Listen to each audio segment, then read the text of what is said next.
Hello everybody, this is Svjetlana and I am going to cover Serbia today. Yes. And for IoT Day, we have a special IoT show focusing on Serbia.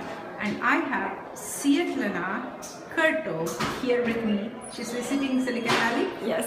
Okay. Tell me a little bit about yourself, holistically, who you are, how you ended up with IoT space, and what's your company. Tell me a little bit loudly because of the background noise. Okay, hi everyone. My name is Svjetlana Krc and I come from Serbia, from a company called DunavNET, which was founded back in 2006 by four of us. That's a long time back. It is indeed. So we are not a classic startup company, but what we did for all this time, spent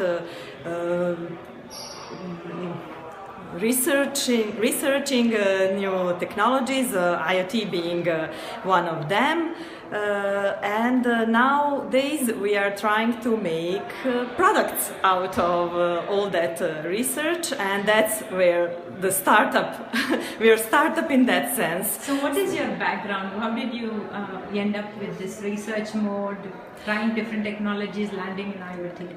Yeah, well, our founders are PhD engineers in telecommunication and engineering. And they were developing and researching in that area for a long time. Since a long time ago, ranging from wireless networks and all that led to IoT. And we were part of, and still are part of, the projects funded by European Union from that FP7 and Horizon 2020 program. That's where we got finances for this research. And what brought you to Silicon Valley? Well, as I said, we now want to make use of our research and make the products out of them. This opportunity came up to explore how Silicon Valley works and how to build a product and get exposure and scale the business. So that's what I'm doing now. It's fantastic. So tell me a little bit. I mean, when you say research, I actually thought it was something in R&D mode. But I'm very fascinated. You have paying customers and real pilots in a lot of areas of IoT. So tell me about the agriculture smart farming product that you have. You don't call it a product. You're saying it's research. It's a pilot. But tell me a little bit more. Yes. Well, in agriculture, I come from actually. Why agriculture? Why we went down that route? Novi Sad, where I come from, is in the north region of Serbia, which is a plain and basically agriculture area, and that's kind of normal and for us. So it was natural to go that way. So we made use of our IoT knowledge to build a product where we have devices in the fields measuring all different parameters in the field. It does, in our perspective, like engineers, it really doesn't matter what data it is, it gets broadcasted and sent over the network, and then we build in the background we build expert system to just read and analyze that data. So the farmer is your customer? Yes, farmer is our customer. And they are big farmers, small farmers, many small farmers? The idea is to get to smaller and medium farmers, because this technology, for now, is expensive for them, so they don't get the value of, they can't get the value of it. The big ones can, but we're keen to get the technology to the smaller ones so that they can enhance their production and of course get more yields out of it. So you put sensors in the soil, so you check moisture. We check moisture, yes. Sunlight and yes, rain and other exactly, stuff, right? exactly. Maybe you check the soil quality in some form, right? The pH balance of the Soil quality is checked at the beginning of process, and obviously regularly. Yeah. After that, and that's kind of fed into this expert system that. So the farmer doesn't have Wi-Fi, so he talks to a mobile phone. That's correct. And they're yes. Android phones or iOS phones? The sensors out there connect through mobile network to the backend system, which is in cloud. You are on cloud. Yes, and the farmers get mobile application to monitor what's going on and to get recipes, like recipes. What you call as recipe. Yes, what we call as a recipe. You should water your plants now with this much water per square meter or per hectare, let's say. And you measure that you're increasing the yield for the farmer, for the money that they're paying for your system. That's what these pilots are for at the moment, to get the real metrics, not the research metrics. Wow. Okay, so that is one in farming. And you actually said they are beetroot farmers? Beetroot, no, not beetroot, sorry. It's sugar beet. Oh. Sugar beet farmer, yes. Sugar beet, because sugar beet is a good plant for measuring things like that, because it needs watering, needs good irrigation, because you can go wrong easily on sugar beetroot, because the final product, the final it can have too much water in it and not be as of high quality for sugar production at the end. So it's a good choice for measuring these things. And your business model is the farmer pays you a subscription fee Yes. for using your cloud. Yes. Okay, so that's one. And then you said you have sold this to other countries. We have, through our personal network of researchers and business partners, we have gained access to some people in Australia, in Canada. So we have sold them a couple of those devices and the system itself. So we are getting more like now customer research and customer discovery phase in those areas, because it's altogether different to the Balkans where we started. Different problems, so different problems to be solved. So you're too modest to call this research, but you're actually iterating with more and more customers. Absolutely, yes. That's why we can come to Silicon Valley and explore possibilities, because it is market ready. Yeah. It just needs polishing or more business development, because us being researchers are not as good as business developers. So I don't think so. I think you've actually built out a real business with customers. You're doing all the right thing. Yes. The other thing you said, it's not limited to farming. The other product that you have, you're not just calling them product, but the other pilot that you have done. Yes. Is your atmospheric sensor, right? Air quality sensors. Air quality sensors, yes. We have a device that has sensors for different gases in the air that measure and send over the network, over the GSM, and then that data is processed. It can be used in different ways. One is air quality monitoring. Just for us to know if the air is good. This idea comes from some time ago, 2011. We installed our first devices on the buses in the city of Pančevo in Serbia.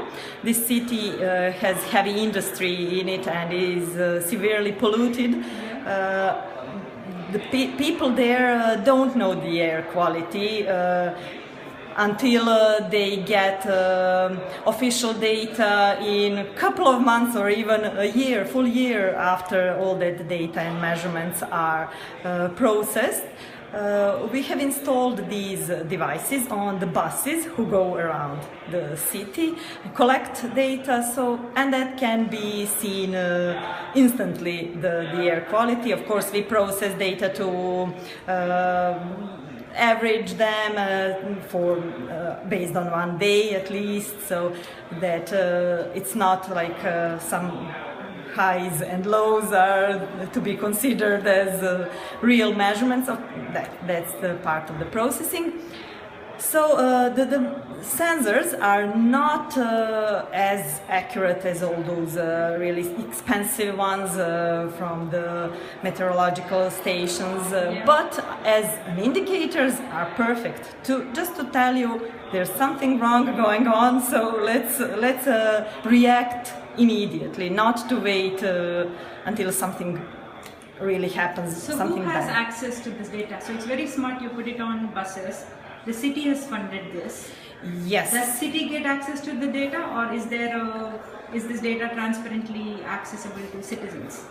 It is transparently. Wow. Yes. I would like to follow up and see what it looks like, because I know London has a dashboard which shows in real time everything possible that they could collect about London.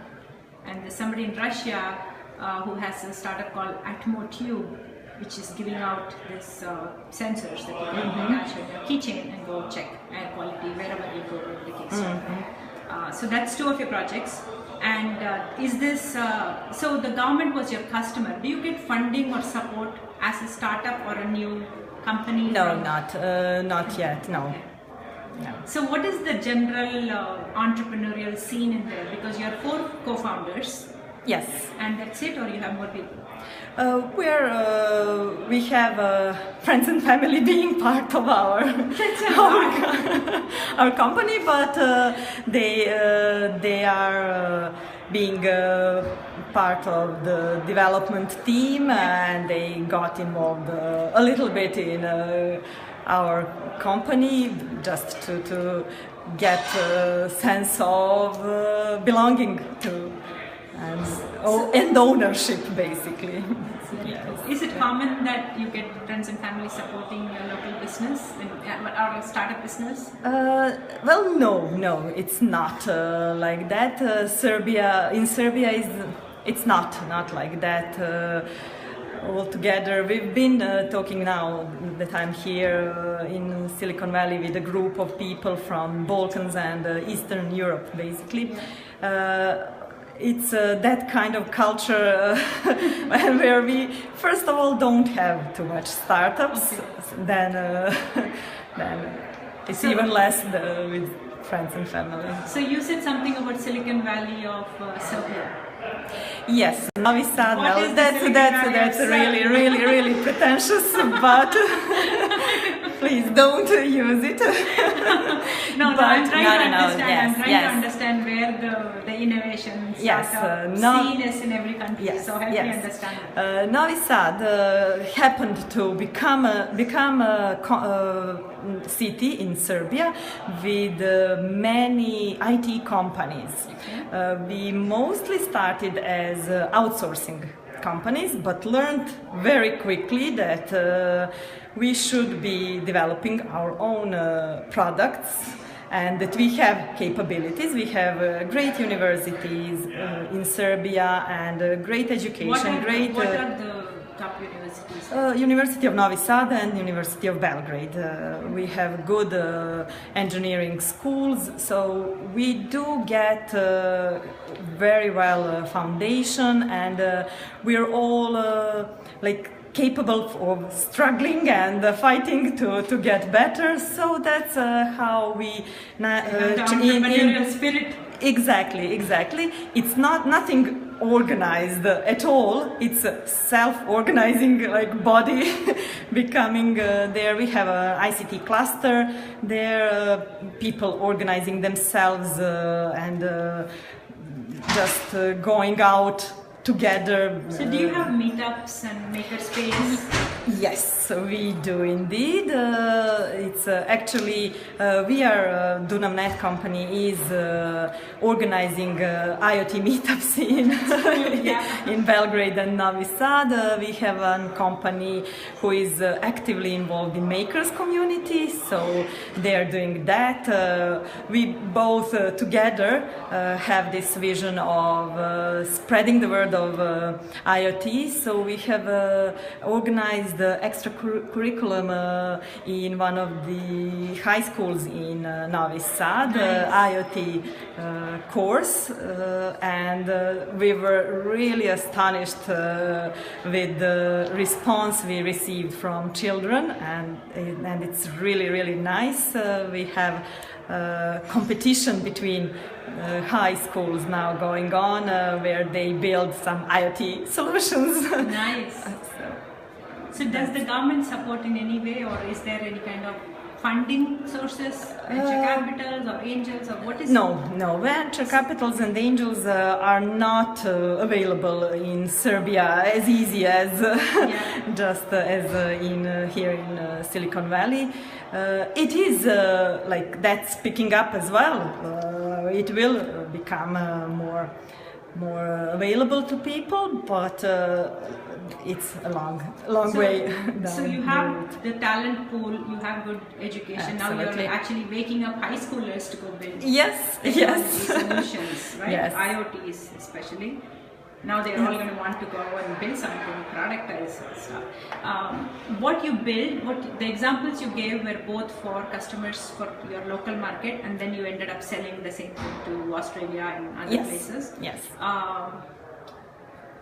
Is the typical solution that is coming out from these technologies from Serbia, is it serving the local market? Do you have any special needs that's yours that you have to solve for? Like the farming you said is one. Yes, farming is farming, and now the guys that are here. We have different problems with small producers are basically in need of loads of help of technology. They have woken up and use Facebook extensively to sell their stuff. But what we now do as well, and here guys are doing that. It's not IoT, but it's helpful for small producers. We have a platform where producers are advertising or basically saying the availability of their products, and on the other hand, individuals or even companies, bigger companies can buy their products, and so it's easy exposure to people. So this is fantastic. I mean, I've not been there, so you painted a picture. Yeah, with you're very welcome to come to Serbia. We'll be glad to host you. Do you have an organization here? Yeah, now that you're here in Silicon Valley, is there an organization here that is helping you figure out where the gaps are? Yes, we are part of the program of AgTech Traction Camp. Max Goritz introduced us here and brought us here to learn how Silicon Valley works. It's been a great 4 days now, so we will hopefully learn and make use of that knowledge. Thank you for taking the time to talk to me. This is fantastic. Thank you. And good luck. Thanks.